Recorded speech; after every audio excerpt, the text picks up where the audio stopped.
திருமணம் அப்படிங்கிறது ஒரு மிகப்பெரிய பிரச்சனையாக விஸ்வரூபம் எடுக்கிறது. குடும்பத்துல நிறைய பேருக்கு திருமணம் ஆகிறது இல்ல.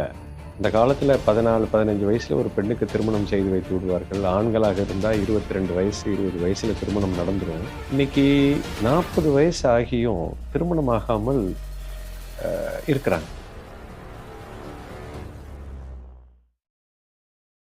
அப்படியே திருமணம் ஆனாலும் ஒரு வருஷத்துக்குள்ள விவாகரத்து வரைக்கும் போயிடுது. கோர்ட்ல இன்னைக்கு இருக்கக்கூடிய கேசஸ் பார்த்தீங்கன்னா 70லிருந்து 80% டைவர்ஸ் கேசஸாகத்தான் இருக்குது. இதுக்கெல்லாம் காரணம் என்னன்னா, அடிப்படையிலேயே ஒரு ஆணுக்கும் பெண்ணுக்கும் புரிதல் இல்லாதனால வரக்கூடிய பிரச்சனைங்க. இது ஜாதகம், பொருத்தம், அதையெல்லாம் தாண்டின ஒரு விஷயம். ஏன் இது தட்டி போகிறது? இது 40, 50 வருஷத்துக்கு முன்னாடி இருந்ததை காட்டிலும் இப்போ ஏன் இந்த பிரச்சனையை ரொம்ப பூதாகரமாக வெடித்து கொண்டு இருக்குது? இது இன்னும் போற போக்கு பார்த்தீங்கன்னா, இன்னும் ஒரு 10 வருஷத்துல நிறைய பேருக்கு கல்யாணமே ஆகாமலே போயிடும். இது எத்தனை பேருக்கு புரியுமோ புரியலையோ தெரியல. இது உணர்வுபூர்வமான உண்மை.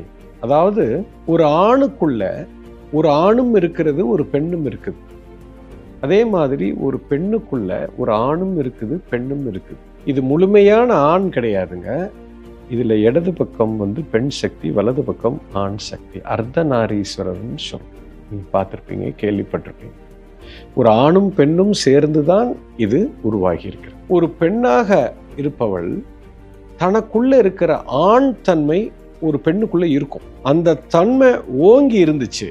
அது என்ன ப்ரொபோர்ஷன்ல இருக்குன்னு தெரியாது. ஒவ்வொருத்தருக்குள்ளேயும் இது ரெண்டுமே ஒரு லெவல் ஆஃப் டாமினேஷன்ல இருக்கும். அது மனிதனுக்கு மனிதங்கள் வேறுபடும். ஒரு சில பேர் பார்த்தீங்கன்னா, பெண்களாக இருந்தாலும் அவங்க பார்த்தாலே அவங்களுடைய தோரணை, நடை, உடை, பாவனை, அவங்க உடுத்துற உடை எல்லாமே பார்த்தீங்கன்னா மேல் ஓரியன்டாகவே இருக்கும். அவங்க பேண்ட் போடுவாங்க, ஜீன்ஸ் அடிக்கடி போடுவாங்க, டிஷர்ட் போடுவாங்க. அவங்க பெண்ணாக இருந்தாலும் அவங்களுக்குள்ளே இருக்கக்கூடிய ஆண் தன்மை ஓங்கி இருக்கிறது, பெண் தன்மை குறைவாக இருக்கிறது. அதே போல ஒரு சில ஆண்கள் நீங்க பார்த்தீங்கன்னா அவங்களுக்கு அந்த ஆண் தன்மை ஓங்கி இருக்காது, பெண் தன்மை ஓங்கி இருக்கும். எல்லாருக்கும் அப்படி இருக்காது. இதோட ரேஷியோ, ப்ரொபோர்ஷன், இந்த விகிதாச்சாரம் மாறுபட்டு கொண்டு மனுஷனுக்கு மனுஷன் மாறும். ஒரு பெண் பார்க்கும் போதோ உள்ள பொருத்தம் பார்க்கும் போதோ, உனக்கு இது பிடிச்சிருக்கா, எனக்கு இது பிடிச்சிருக்கா, உனக்கு இந்த விஷயத்துலலாம் ஆர்வம் இருக்கா, எனக்கு இந்த விஷயத்துல ஆர்வம் இருக்கு, நமக்கு 2 பேருக்குள்ள பொருத்தம் இருக்கான்னு இப்படியெல்லாம் உட்கார்ந்து பேசுவாங்க. இதெல்லாம் கோமாளித்தனம். ஒரு பெண்ணுக்குள்ள ஆண் சக்தி மேலோங்கி இருக்குது, பெண் சக்தி குறைவாக இருக்குது அப்படின்னா அந்த பெண்ணுக்கு எந்த மாதிரி ஒரு ஆணை தேர்ந்தெடுக்கணும்னா, எந்த ஆணுக்குள்ள பெண் சக்தி டாமினண்டா இருக்குதோ அதைத்தான் இந்த சக்தி தேடும். அவங்களுக்கே தெரியாது, இந்த பெண்ணுக்கே தெரியாது எந்த மாதிரி ஒரு கணவரை பிடிக்கும்னா, எந்த ஒரு ஆணுக்குள்ள பெண் சக்தி ஓங்கி இருக்குதோ, யூ அண்டர்ஸ்டாண்ட், பெண் சக்தி ஓங்கி இருக்குதோ, ஏன்னா இது ஆண் சக்தி ஓங்கி இருக்குது. ஸோ தி ஆப்போசிட் தான் அட்ராக்ட் ஈச் அதர். இதை நீங்க மேலோட்டமா பார்த்தா புரியாது. நீங்க எப்படி பார்க்கலாம் அப்படின்னா, இப்போ நீங்க பார்க்க போற பெண்ணோ இல்லை ஆணோ அவங்களோட யாரெல்லாம் அவங்களுக்கு ஃப்ரெண்ட்ஸா இருக்காங்கன்னு பாருங்க. அவங்களோட பார்த்தாலே உங்களுக்கு தெரிஞ்சிடும் உங்களோட ஆண் சக்தி டாமினண்டா இருக்கா, பெண் சக்தி இருக்கா. இப்போ நீங்கள் நிறைய பேர் பசங்கள்லாம் கேட்குறாங்க, அந்த பொண்ணு வேலைக்கு போகணும், தைரியமாக இருக்கணும், அது நிறைய சம்பாதிக்கணும் அப்படின்னா நீங்கள் ஆண் சக்தியே கேட்குறீங்க. அப்போ உங்களுக்குள்ள எதிர்பார்ப்பே தப்பாக இருக்கிறது.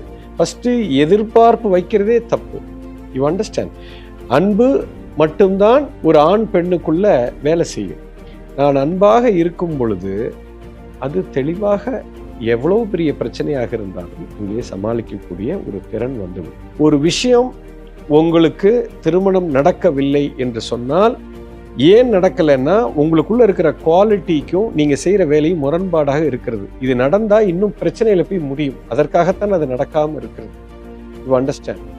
அப்போ எனக்குள்ள அந்த மாற்றத்தை நான் கொண்டு எனக்கு ஒரு புரிதலும் வந்துருச்சு அப்படின்னு சொன்னா, அடுத்த செகண்ட் இயற்கை தானாக உங்களுக்கு சரியான ஒரு சக்தியை கொண்டு காமிக்கும். இப்பவும் காமிச்சிட்டு தான் இருக்கு. உங்களோட புரிதல் சரியாக இல்லாதனால நீங்க அதை ஒரு அறியாமையினால அது தட்டி போகிறது. அந்த அறியாமை இருந்து நீங்க திருமணம் செய்தார்கள் என்று சொன்னால் அதுவும் பிரச்சனையில தான் போய் முடியும். அதுக்காகத்தான் தள்ளி போயிருக்கு. ஸோ நீங்க தெளிவா இருந்தீங்கன்னா, தெளிவான ஒரு விஷயத்தை பார்க்க ஆரம்பிச்சிட்டீங்கன்னா இது தானாக நடக்கும். நான் சொன்ன மாதிரி கொஞ்சம் கூர்ந்து கவனிங்க, 100% நடக்கும். கவனிச்சிட்டாங்க.